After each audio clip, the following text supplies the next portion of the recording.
Olha, a gente agora conversa com ela, a nossa analista de economia, Thaís Herédia, para a gente continuar repercutindo essa decisão do Comitê de Política Monetária. Thaís, seja muito bem-vinda e boa noite, Thaís Herédia, chiquérrima, falando da NYSE, a Bolsa de Valores de Nova York, Thaís. Estou aqui na NYSE, com uma cortesia enorme das pessoas que nos receberam aqui, para deixar a gente estar aqui até essa hora e entrar ao vivo. Já entrei ao vivo na CNN Brasil, agora, claro, com a nossa turma do Money, e tivemos um dia de passeios e conversas e entender como é que tudo está funcionando aqui. E no meio disso tudo, Vitor Irajá, a decisão do Comitê de Política Monetária. Thaís Herédia, no meio disso tudo, recebe esse breaking news enquanto está ali acompanhando o fim, né? Já agora que acabou, mas o fim das negociações na Bolsa de Valores norte-americanas. Thaís, não sei se você teve a oportunidade de pelo menos ouvir a gente aqui no CNN Money. Queria entender o que chamou mais a atenção para você. Por exemplo, tenho aqui esse aspecto que eu já mencionei, que foi uma menção única sobre o risco fiscal. Foi apenas uma vez que isso é citado nesse comunicado do Copom.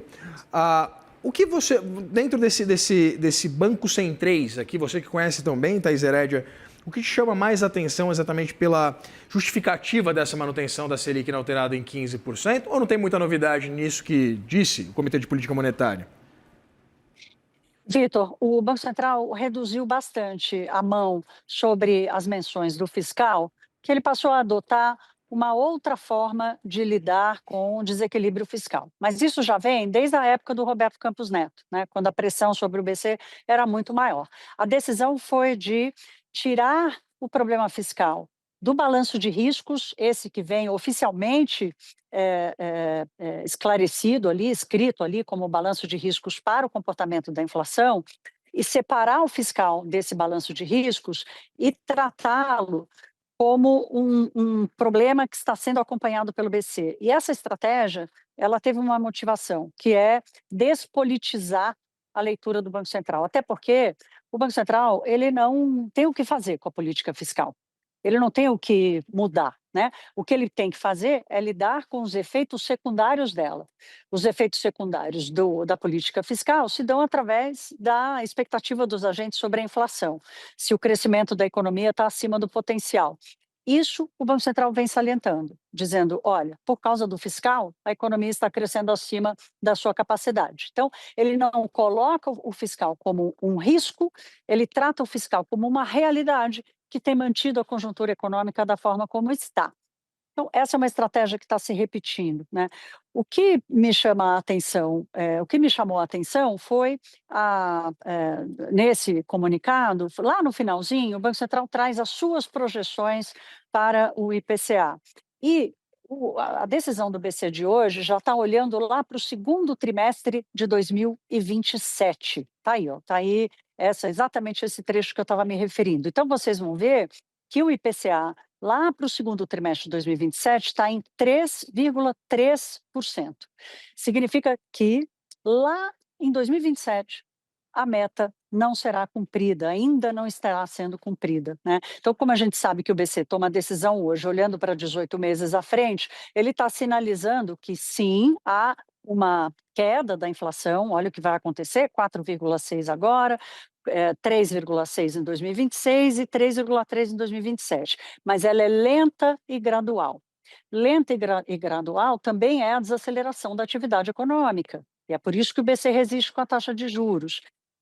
Tem um economista que, inclusive, já foi diretor do Banco Central, Vitor, que costuma dizer que política monetária é 70% arte, 30% matemática.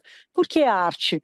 Porque a percepção do BC é o BC com a mão no pulso da economia, para tentar fazer a sintonia mais fina possível.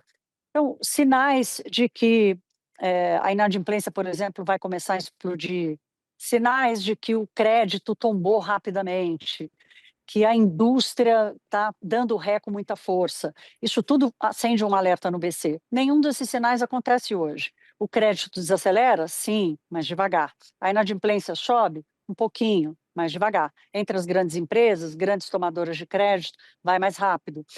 A atividade econômica desacelera? Sim, mais devagar. Mercado de trabalho, outro ponto importante que o Banco Central olha, esse não está desacelerando, até está, mas muito mais devagar do que todos os outros indicadores. Então, o Banco Central, ele coloca a política fiscal como um problema, uma questão quase que estrutural, dizendo, olha, essa política fiscal que está aí tem provocado uma atividade econômica acima do seu potencial, um mercado de trabalho muito forte, resistente, resiliente, também acima da sua capacidade, e aí, portanto, as expectativas de inflação não respondem à taxa de juros. E o que me chamou a atenção, isso eu realmente esperava que fosse mudar no comunicado, era a última partezinha, quando o BC vem dizendo já, desde que ele parou de subir os juros, ele vem dizendo: "Não vamos hesitar em reajustar a política monetária se as expectativas desancorarem mais". Esse trecho, Vitor, eu confesso que eu estava esperando que fosse sair, né, porque há uma melhora na inflação corrente, e havia uma grande expectativa do mercado, na verdade um grande debate no mercado, qual a sinalização que o BC daria. Como